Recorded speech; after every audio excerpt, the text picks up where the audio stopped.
It's the mid-80s, and the world has become a playground for technologists and engineers. Eccentric inventor Doc Brown is able to transform a DeLorean into a time machine in his garage. Medical student Herbert West is able to reanimate the dead in his college laboratory. The A-Team of MacGyver could weld, hammer, or Swiss Army knife their way out of any jam. Yes, in 1985, tech wizardry was mere child's play. I mean, literally in many cases, as kids and teens likewise proved themselves 80s artificers. Ethan Hawke and River Phoenix could build a functioning spaceship out of junkyard trash, whilst two teenage social misfits are able to create Kelly LeBrock-shaped life itself using only their home computer. But look a little closer though, and some of these works can be read not just as unequivocal celebrations of the rich bounties of technology, but as also expressing fears about a loss of independence and agency in the face of powerful corporations and a technological society. Fears of being steamrolled by 80s hypercapitalism. Because 1985 also gave us Brazil, Terry Gilliam's dystopian vision of a world in the stranglehold of unfathomable technology and vapid, relentless consumerism.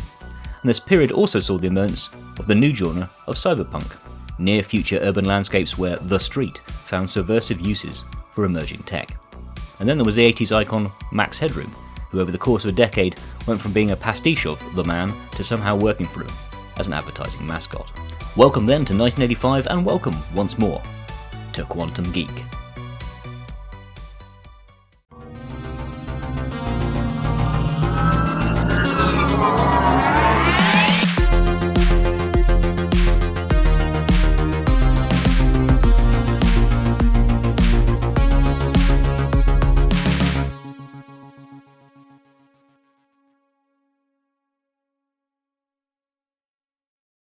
Computers have been with us in some form since Charles Babbage's difference engine in the early 19th century, and have certainly been pulling their weight since Colossus helped the Allies stick it to the Nazis in the 1940s, but it was arguably in the 80s that they really came into their own. This was thanks in large part to the ongoing process of miniaturization of computers, and particularly their key component, the integrated circuit, or microchip, which, in accordance with Moore's law, was doubling the number of transistors that could fit onto a chip of the same size and cost every 2 years. It was principally thanks to the reliability of Moore's law that the computer boom could proceed with such gusto, with investors and developers able to predict where technology would be 2 or 4 years ahead and design products to intersect with those future capabilities. The microchip was also ubiquitous in other domestic gizmos by the mid-80s, from TVs to microwaves, from dishwashers to toys, you name it, and a little sliver of silicon was running it. These advances brought various forms of entertainment, previously exclusive preserve of some third space, directly into the home. It was in 1985 the first Blockbuster opened in Texas. Video cassettes and VCRs brought the cinema experience into the living room, and the ability to record TV shows or movies and watch them at your later convenience introduced the revolutionary idea of time shifting into media consumption. Meanwhile, the compact disc brought clean, crisp and consistent audio quality to domestic sound systems, whilst the Walkman, and subsequently the Discman, allowed people to listen to music on the move for the first time. TV and music was blended conceptually and acronymically into MTV, and the birth of the music video. The number of TV channels in general was exploding, and amongst these were another new breed of channel, the shopping channel. Even video games, something you could only formerly enjoy in the arcade, were now available in the comfort of your own home. 1985 saw the release of the updated and now iconic form of the Nintendo Entertainment System in the US, rolled out to other markets worldwide the following year. As with many children in the 80s, I recall many happy hours playing Duck Hunt, awestruck by the arcane magic of shooting at my TV screen and seeing those blocky ducks fall out of the pixelated sky in response, much to the delight of both me and that flappy-eared hunting dog. Surely this was, and would forever be, the peak of video gaming. And the message presented in the news, magazines, on these rapidly increasing number of TV channels was not simply that you could own all these gizmos, but that you too could reap the entrepreneurial benefits of this era. Figures like John DeLorean and the two Steves, Jobs and Wozniak of Apple, were lauded as paragons of the American dream, proof that anyone with grit and ingenuity could go from a rudimentary Doc Brown-esque workshop in the garage to a multi-million-dollar business empire. Heck, you could even become an astronaut. In 1984, President Reagan had launched the Teachers in Space program, which saw 11,000 Americans apply, culminating the selection of Christine McAuliffe in July 1985 to join the crew of the upcoming 25th shuttle mission on board the Challenger, set for liftoff in early 1986. But, as we know, the Challenger mission ended in disaster, with the crew perishing after the space shuttle exploded, a mere 73 seconds into its flight. a catastrophe that unfolded in real time on TV screens in an unprecedented way, indeed with some commentators subsequently arguing it was the additional TV coverage and media hype that came with the Teachers in Space program that compelled NASA to push ahead with its launch, in spite of dissenting voices, who had warned how abnormally low temperatures on the launch day might impact critical components of the space rocket. And elsewhere, other symbols of 80s innovation and industry were similarly tainted. Although their sports car, the DMC DeLorean, became iconic in 1985 due to its use as the time machine in Back to the Future, the DeLorean Motor Company had actually gone bust 3 years earlier, when John DeLorean was arrested after becoming embroiled in a drug smuggling scandal, resulting in layoffs on both sides of the Atlantic in DeLorean's US offices and island-based manufacturing centres. Apple was plagued by internal squabbling, with both Jobs and Woz rage-quitting the company during 1985 to pursue other ventures. And whilst the Nintendo Entertainment System had represented a leap forward in home computer gaming, it also represented the end of an open, everyman culture in game development. The makers of the OG home console, the Atari 2600, had made the specs of the game cartridges openly available, allowing other companies and programmers to create games that were compatible with the console. Nintendo was here to shut that shit down. Their consoles and cartridges were fully patented and coded. The proprietary age had begun in earnest. More broadly, there was also the economic milieu of the 80s, which stood in stark contrast to the idea that the benefits of the technological boom could be shared equally by all. In America, a tidal wave of venture capital swept down Silicon Valley, and President Reagan praised the nation's technological achievements, whilst at the same time, Reaganomics was trashing the American dream. His policies of small government and trickle-down economics exacerbated social inequality, contracting the middle-class affluence of the post-war decades in favour of a more polarised America of haves and have-nots. Similarly across the pond in the UK, the Thatcher era saw southern England, London especially, prosper, symbolised by the yuppie with their computer-based finance sector jobs and mobile phones, whilst meanwhile the machinery of more traditional industries in the north ground to a halt.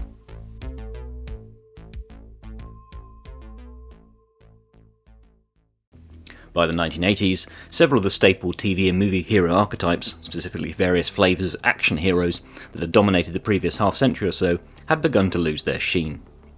For American audiences, soldiers and war heroes jarred in the bitter aftermath of Vietnam, and cowboys had been somewhat tainted by increased awareness of the historic mistreatment of Native Americans. Even spies, who on the face of it would seem to be perfectly suited for the gadget-obsessed age, were supplanted to a certain extent within the espionage genre, being replaced instead with everyman characters who were unwittingly drawn into the clandestine world, which now at least had the veneer of plausibility as computer technology became familiar to the average office worker.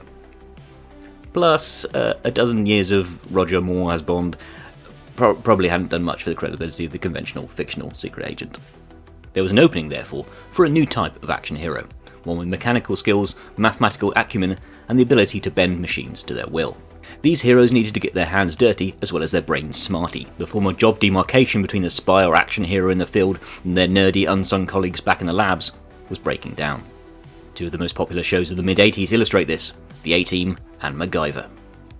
In The A-Team, which ran from 1983 to 1987, 4 mercs for hire help assorted underdogs escape from or stand up to assorted criminals, corporate sociopaths and neighbourhood bullies.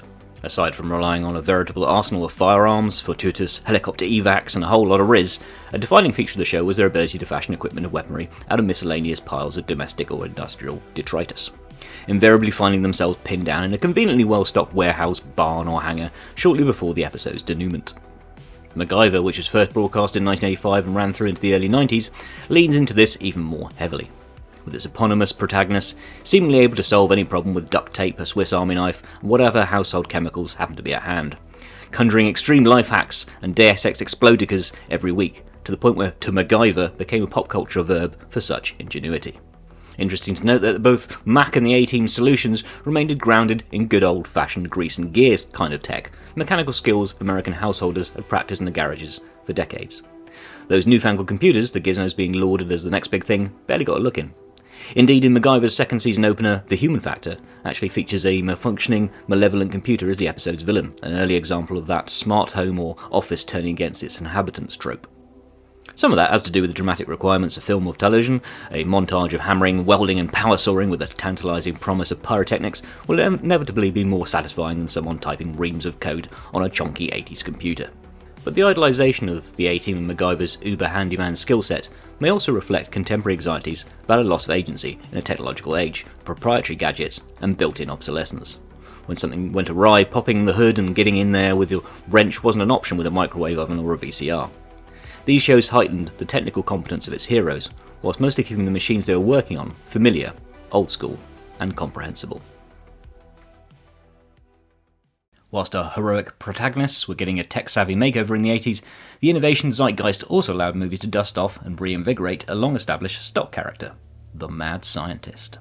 From early sci-fi experimenters like Victor Frankenstein and Dr. Moreau to Nazi or Nazi-adjacent loons like Rotfang and Dr. Strangelove to the 1960s brainiac buffoons of the absent-minded Nutty professors respectively, these characters were spread over a spectrum from the lovable eccentric to the dangerous obsessive.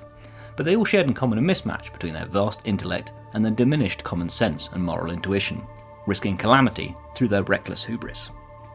The 80s mad scientists continued this tradition, but also had a more specific, defining characteristic, emphasising their status as an independent inventor, fashioning their machines and potions from the chaotic comfort of their own basements or garage. In Re-Animator, Jeffrey Combs, who would later go on to play every single alien guest star in late 90s and noughties Trek, plays Herbert West, a medical student fixated on perfecting his reagent, a chemical that can undo death itself, resurrecting the recently deceased. West moves into a house share with a more grounded everyman character, fellow medical student Dan Kane, and rapidly co-opts Kane's basement, cat, and ultimately his life in general. West's experiments inevitably veer out of control, resulting in the death and reanimated zombification of Kane's prospective father-in-law. Whilst pursuing his goals with amoral abandon, West ultimately proves comparatively well-intentioned, next to his malevolent lecturer, Dr. Hill, the decapitated villain of the movie's second half, who plans to use the reagent to create a lobotomized slave army of the undead to serve him. In The Fly, a mid-80s remake of the late 50s original, Jeff Goldblum's Dr. Seth Brundle works out of and lives in an out-of-town lockup, speculatively funded by a megacorp but essentially left to his own eccentric devices. Like Herbert West, Brundle's brilliance is matched by his impatience, and whilst waiting for the lab work to come back on his test subject Baboon, the first living creature he's been able to transport using his telepods, he drunkenly clambers into the machine, unaware that a fly is also along for the ride.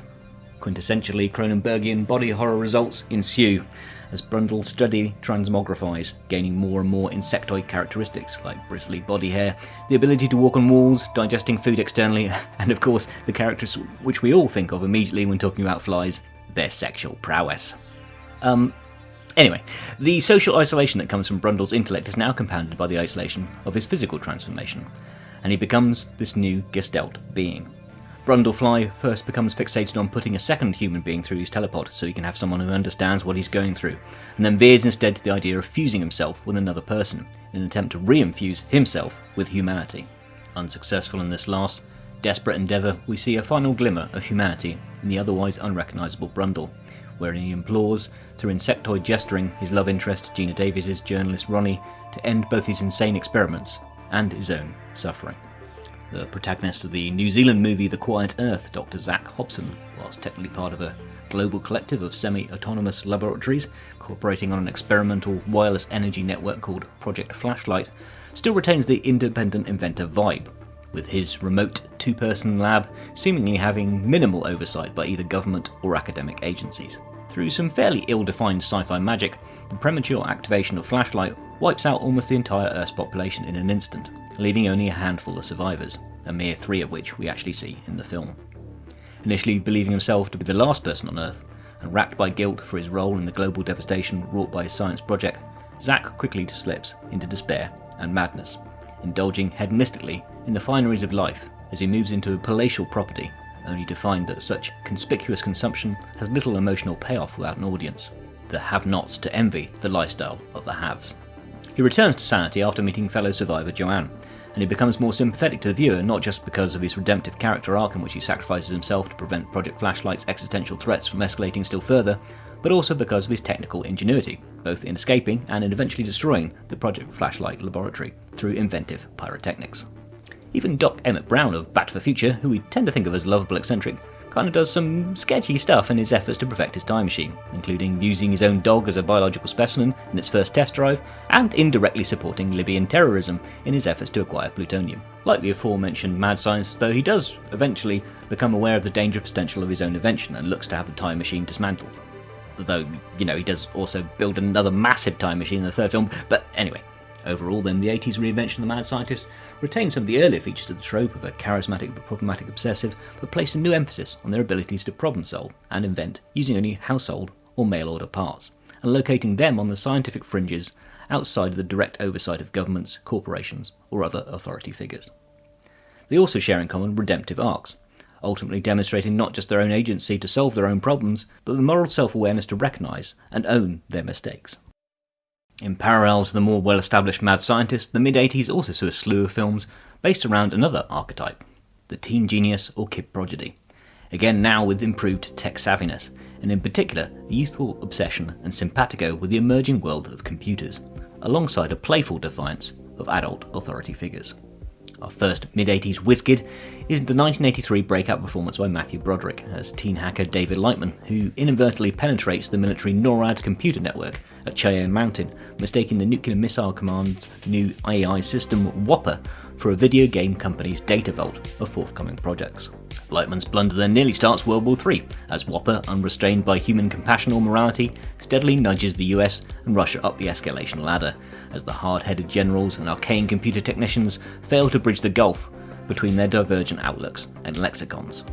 Ultimately, it's Lightman who redemptively saves the day, though, as he runs circles around the hapless, mutually assured destruction-addled grown-ups. It's his youthful appeals that persuade Whopper's cynical creator to return from exile, and his propensity for gaming which allows him to lure the computer into a fuse-blowing noughts and crosses showdown. In Weird Science, social outcast Gary and Wyatt also hack into military computer systems, but this time purely to power their Frankenstein-inspired experiment to create their reductively adolescent vision of the perfect woman. Though their overall character arcs within the movie are personal growth towards more healthy, fulfilling relationships with two girls from their high school. I mean, at least I think that's the arc of the film. The whole thing's a fairly shambolic series of disjointed science fantasy skits, punctuated with segments that have aged like room temperature milk. But it does feature a young Robert Downey Jr. screaming, "I'm shitting in my pants!" So that's something, I guess. In Explorers, we find young Ethan Hawke and River Phoenix both in their film debuts, playing film buff Ben and computer nerd Wolfgang respectively, forging an unlikely trio with the more streetwise survivor Darren, with all three yearning for an escape from indifferent or potentially abusive parents. Using dream-derived inspiration from Ben, who has visions of fantastical circuit boards, Wolfgang creates an anti-gravity bubble, which could be steered through his computer, and together they knock together a junkyard spacecraft with which to harness said anti-grav powers, flying it off into the stars only to be tractor-beamed into the belly of an alien vessel. Inside, the two alien siblings within, Whack and Neek, are captivated by Earth's bounty of film and music media, channel-hopping obsessively in a commentary on the emerging age of cable TV. Whack and Neek are eventually revealed themselves to also be teenagers, out on a cosmic joyride pursued by their gargantuan dad, adding them to the merry rose gallery of 80s film characters defying adult authority. Even the lost tribe of kiddos in Mad Max Beyond Thunderdome, though cut off from computers and from things like, as they call them, the high scrapers and the videos and the sonics, they maintain a reverence for the technology of the pre-apocalyptic world, as they call it, Tomorrow Morrowland. Their tribal history is passed on as oral tradition, but the storytelling enhanced with props like an imitation TV screen, one of those little slide viewer things you had as a kid. Or at least you will have had as a kid if you reached the same levels of millennial decrepitude as me. Even though Max initially berates them for their folly in believing such a world could still exist, he does in the end aid their return to Tomorrow Morrowland, with the film's final scene showing them living among the ruins of Sydney, lighting beacons each night to guide the wanderers of the outback towards the city. If we're going to be positive about why mid-80s movies had so many kid protagonists, we might assume the writers and directors of the time had recognised the coming digital inheritance of the millennial generation, and wished to celebrate the agency and opportunities computers might bring to their lives. A more cynical interpretation might be to see it as part of the 80s capitalist trend of starting to see kids as direct consumers, weaponising childhood desire to make sure they nagged their parents all the way to the box office. A trend that would continue to become ever more pervasive in the decade to come, as TV shows and films began to be churned out as if they were toy adverts first and actual stories second. Indeed, one final chapter to cover in the story of 80s exploitation of youth is that of the pop culture phenomenon that was Max Headroom. Conjured out of a simple practical need to have some brief linking content in between those newfangled music videos, Max Headroom was originally conceived as a mouthpiece of youthful satire. Physically designed to resemble the archetypal TV presenter of decades past, the generic white guy in a suit, but with a playful, satirical bite to his commentary. A subversive combo intended to appeal to teens and 20-somethings. Max Headroom was presented as, and even won awards for being, the first digitally generated TV presenter, even though he was in fact simply the actor Matt Frewer in prosthetics with an animated backdrop.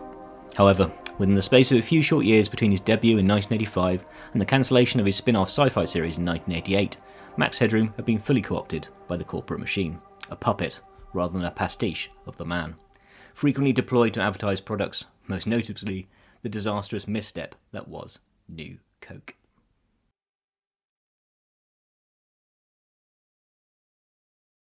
Ironically, Max Headroom's origin story TV movie, 20 Minutes into the Future, was itself a cautionary tale of corporate greed set in a dystopian near future. The storytellers of 1985 were certainly mindful then of the perils as well as the potential of these new technologies flooding into the home, office or urban landscape. Terry Gilliam's Brazil presents a surrealist near-future dystopia where citizens of a totalitarian state, including daydreaming protagonist Jonathan Pryce's bureaucrat Sam Lowry, are smothered by a relentless onslaught of advertising and cosmetic vanity, as well as omnipresent Rube Goldberg-esque machinery. Lowry certainly isn't a hero by any conventional definition, meekly complying with the orders of his fascistic superiors, and generally responding to the Byzantine and Kafkaesque tribulations surrendered him by the state with learned helplessness, punctuated by occasional outbursts of rage at the strangling tendrils of both red tape and heating ducts. It's appropriate here then that the more archetypal hero of the film is not a mercenary or secret agent fixer, but instead a plumber, Harry Tuttle, portrayed by Robert De Niro, who leads the resistance, with which Lowry eventually finds himself embroiled, exposing him to lives of the downtrodden and impoverished, broadening his worldview beyond the vapid luxury of Brazil's white-collar classes. And its marginalised characters are the focus of the whole new sci-fi subgenre which emerged during this period, cyberpunk. The foundations of cyberpunk have been laid down by authors in the 60s and 70s, riffing on the contemporary drug counterculture and emerging technologies, and consciously veering away from the earlier, more utopian science fiction. Some genre themes that further coalesced in comics and manga of the late 70s and early 80s included Judge Dredd and Akira. 1982's Blade Runner, based on Philip K. Dick's 1968 novel Do Androids Dream of Electric Sheep, had established some of the genre's more recognisable aesthetic elements. But it was William Gibson's work of the mid-80s onwards that would ultimately crystallise cyberpunk into its recognisable form. Whilst his debut novel, Neuromancer, and owing to its film adaptation a decade later, the short story Johnny Mnemonic, tend to be the most recognisable names from the early canon, it's the short story Dogfight, first published in Omni magazine in the summer of '85, that we'll spotlight here as an exemplar of the genre. In Dogfight, inveterate thief and drifter Deke wakes up in small-town Virginia, where he stumbles across the local gamer community, dubbed Kickers by Gibson, obsessed with the World War I aerial combat simulator, Spads and Fokkers, a virtual reality game in which the player jacks a game cartridge into their brain and controls the biplane with their thoughts. Deke likewise becomes fixated on the game, convinced he has finally found his purpose in life, an area where he can excel and gain the respect of his peers. He meets the student and wetware developer Nance, who, despite a more comfortable and affluent upbringing, he bonds with, in particular because they are both burdened with a brain lock, a microchip-enabled form of psychological conditioning. But Deke's desire to become a legend among the Kickers drives him into increasingly dysfunctional behaviour which, combined with a simmering resentment towards Nance's socio-economic advantages, leads him to become both verbally and physically abusive, stealing a hyper-focus drug from her in order to challenge the local Spads and Fokkers champion, the war veteran Tiny. Deke ultimately triumphs in the VR dogfight, but the pursuit of that goal leaves him isolated and hollow, and Nance and Tiny traumatised. By 1985, households across the Western world had access to a vast array of new gadgets and gizmos, whilst overhead symbols of space-age prowess, satellites and the space shuttle, pushed the frontiers of scientific knowledge and heralded an explosion in media consumption. It was natural then film and TV would remould its heroes to suit this new landscape, particularly when other traditional heroic archetypes, the soldier, the cowboy, the spy, had become tainted or at least declined in their popular appeal. Enter then our new tech-savvy action heroes, most notably MacGyver and the A-Team. On-screen violence was minimised. Yes, the A-Team would fire hail after hail of bullets, but consistently without a single confirmed kill or visible drop of blood, and MacGyver explicitly rejected the use of firearms altogether, whilst mechanical competence was now front and centre. You might have noticed throughout this video essay that all our protagonists were male. To a certain extent this reflected the casting and screenwriting norms of the time. Female protagonists didn't really start to get a look in until the 90s, but arguably the new action hero specifically was addressing a particularly male anxiety about becoming redundant in their role as a traditional fixer of things, in this new world of irreparable, throwaway, microchip-driven devices. Whilst the grown-ups stuck to the more traditional hammer and nails type tinkering then, on-screen youngsters embraced the totemic machines of the nascent digital age, the computer. Kids and teens were typically portrayed as having much more instinctive understanding of computers, a prescient recognition of how important they were going on to be in the lives of those growing up in the 80s. And in the more anti-heroic vein, and operating on the social fringes, mad scientists and cyberpunk hustlers were shown making reckless or nefarious use of new technology. But whether hero or anti-hero, all these tech-savvy characters of the mid-80s shared in common some level of defiance of authority figures, be that as domestic as their own parents, or as institutional as the military or corporations. Because whilst this was an age of emerging technological wonders, it was also the age of neoliberalism, unrestrained hypercapitalism promoted by political leaders which sought proprietary dominion over all the new devices coming off the production lines. In the second half of the 80s, movies would go on to criticise these social and technological trends more overtly. Maximum Overdrive, in a campy, over-the-top sort of way, highlighted the possible threats of our new dependence on gadgets. Robocop and They Live scathingly attacked Reaganomics, mass media advertising, and the dangers of a society addicted to endlessly consuming new products and devices. Films of the 90s and 21st century subsequently entrenched the idea of the megacorp as a purveyor of dangerous new technology, and as entities lacking any moral compass. 1985 lay therefore at a crossroads, displaying a brief but intense period of cognitive dissonance, as mid-80s storytellers and their characters embraced technological acumen and the opportunities that came with it, but simultaneously feared losing control to the vested interests who manufactured these new proprietary machines, upon which we were increasingly coming to depend.